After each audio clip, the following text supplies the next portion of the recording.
Mga kabebe loves, welcome back to my channel!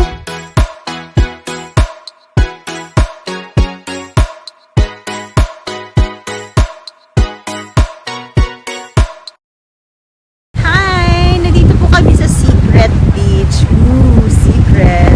With my friendly Sisi! Hindi halatang napagod. We're here! Baka ako yung Sisi siya.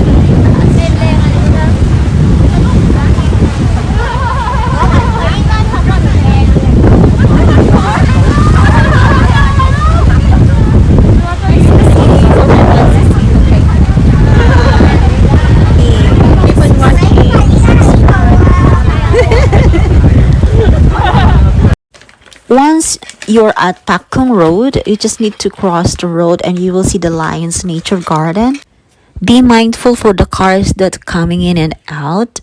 Just keep on walking straight and then use the left side once you see the two-way.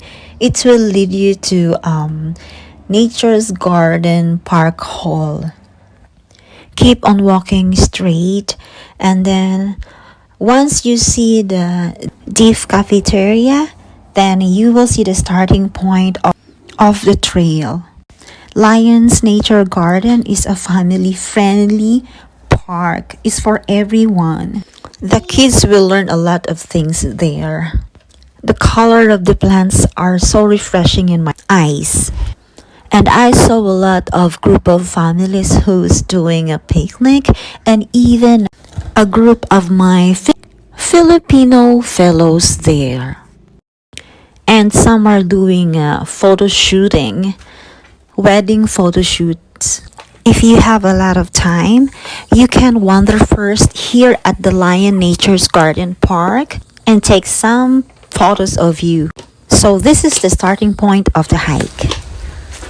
The hike will start now. Tingnan nyo naman pong kasama ko mag-hiking. Naka-dress po siya. Na all naka-dress. Unexpected hiking kasi. Tanggalin na lang ka. Ano? Hindi pwedeng walang mask. Tanggalin na siguro. Kasi ako, walang mask po. Pwede na. Ang hirap kaya. O, wala na rin silang mask, oh. Pwede na, di ba? Tinanggal na rin ng sombrero. Makulimlim po kasi siya. Shoot! Ang ganda ng kasama ko talaga, nakadress. Go to your right side once you finished walking at the stairs. Keep on walking and then on your left side you will see another stairs. You go through it and you follow the sign of Man Nam Wat and then go to the right side once you cross again the two pathways. It is better to hike with your friends so you wouldn't feel bored, especially when taking photos with you, right? Behind me, we will see the Sharp Island, which is 10 minutes away from Saikung Pier.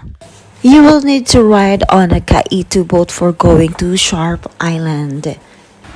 Choose the left side once you reach these two pathways and keep on walking. You will see another signpost which is Tai Ngam Hau. Walk on there and it will take 30 minutes to reach that place.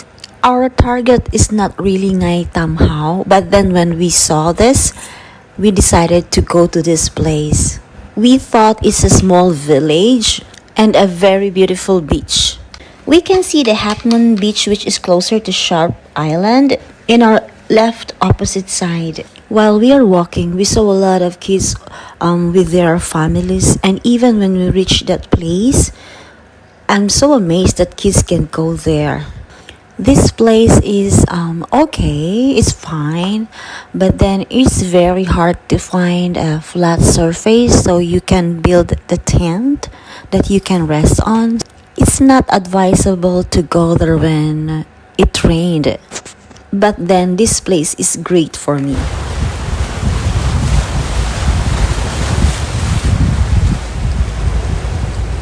Hello mga ka-adventuristahz!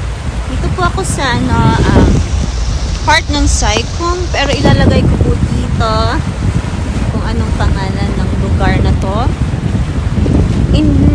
intersection of Trio Beach and Man Nam Wat Village.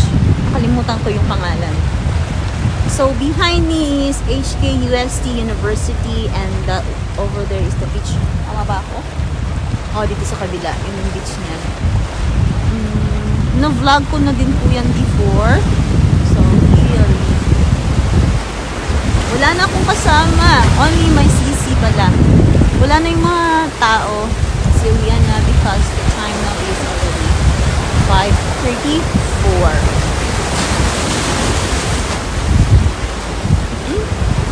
Kita yung anino ko.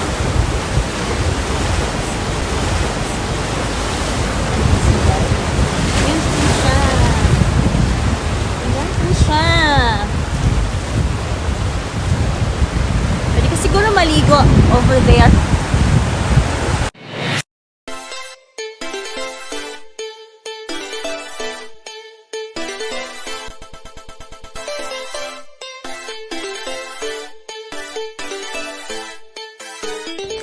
Thank you for watching my videos and please don't forget to like and subscribe my channel sa mga hindi pa po nakapag-subscribe.